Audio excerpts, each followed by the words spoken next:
All rise. Judge Vanderbeek Court is now in session. Judge, this is case number JVB 1006, Shaw versus Shaw. Thank you. You all may be seated. Okay. Amelia Shaw, you brought this case before the court. What's going on? So our daughter has been living with me for 2 years. We're separated, and she's currently not paying any child support. And like, I thought maybe she would grow up, but I guess it's time to force her hand. So. Okay. Any reason why you're not paying child support? She makes a lot more money than I do. Okay. Is that your only reason? Mm-hmm. You know it doesn't really work like that, right? Well, I spend a lot of time, I'm trying to build my career. I'm a hairstylist. Okay. So congratulations. Thank you. You're welcome. So I travel a lot. I don't have a lot of extra money. When she says she travels a lot, she's at music festivals like every other weekend. Strap in, everyone. This one's a roller coaster.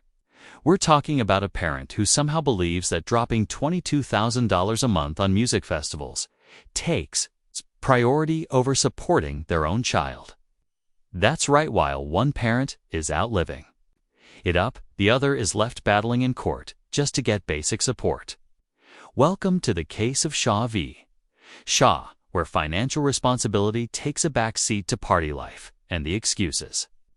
They're nothing short of Olympic level mental gymnastics. Get ready, because the justifications in this case are wild. You won't believe what's coming.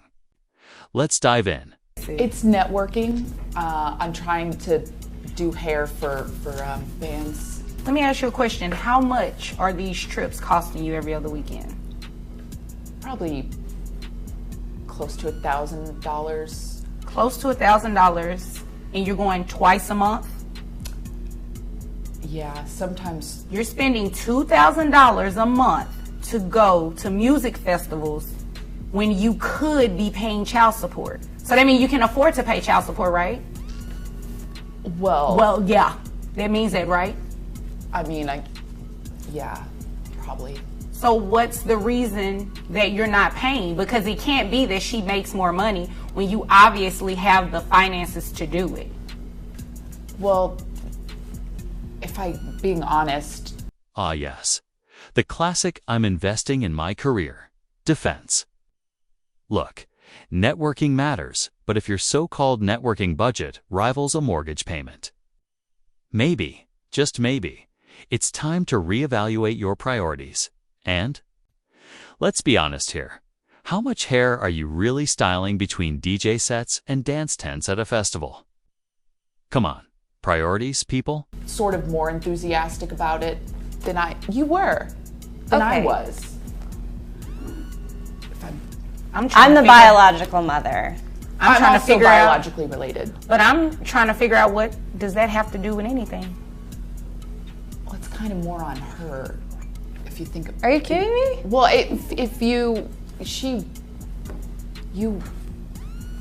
because I gave birth to I don't even understand what's going on right now. What do you mean that it's kind of more on her? It's your child too.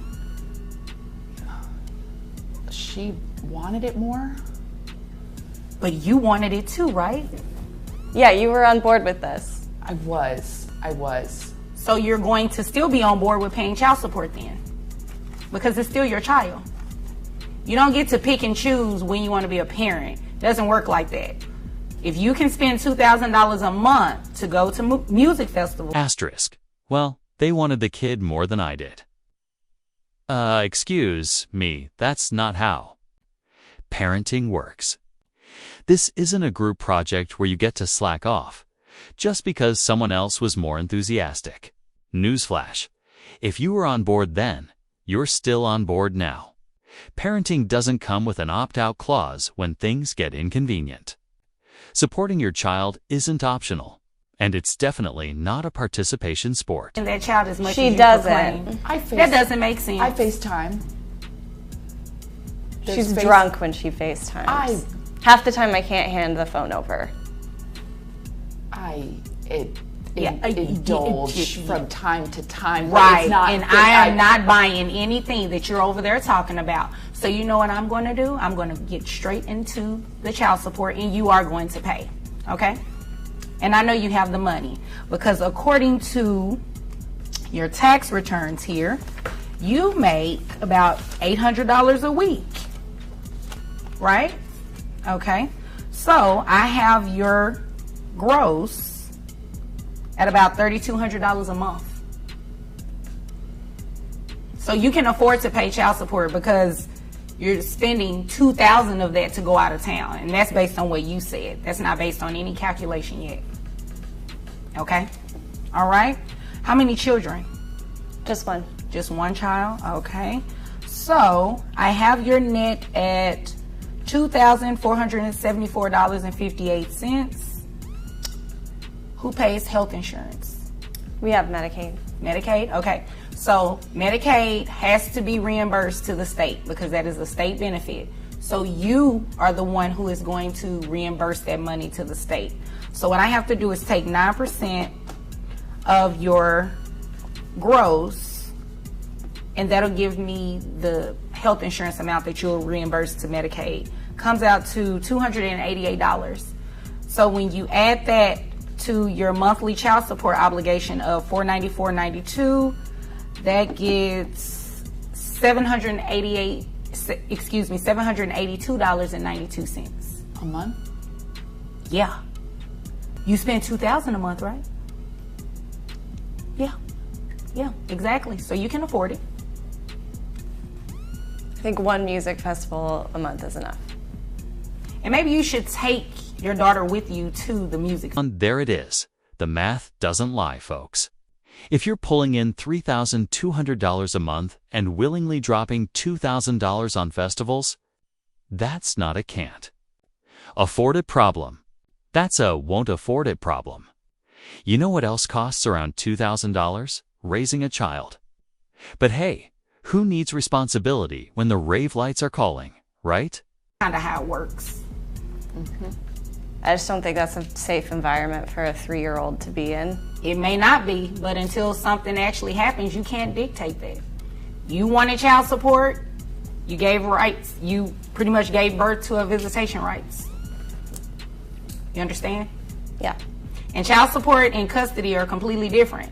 So that doesn't mean at any point, if she stops paying, that you can start denying her access to. Here is a key legal truth. Child support and visitation are two completely separate issues. Paying support doesn't give you the right to control every detail of parenting time, and on the flip side, falling behind on payments doesn't mean you lose access to your child. The court's job isn't to entertain petty power moves. It's to ensure fairness and protect the child's best interests. Let's not get it twisted. Okay. You all understand? Okay. Anything further? No, ma'am. Anything further from you? Okay. If there's... The judge saw straight through the smoke and mirrors, crunched the numbers, and made sure this child gets the support they deserve. Because here's the bottom line. Parenting isn't about convenience. It's a full-time commitment. Now we want to hear from you should the judge have gone even. Harder on this one. Drop your thoughts in the comments. And if you're all about diving into courtroom drama and legal showdowns, don't forget to like, subscribe, and hit that notification bell. Trust me, there's a lot more where this came from. See you in the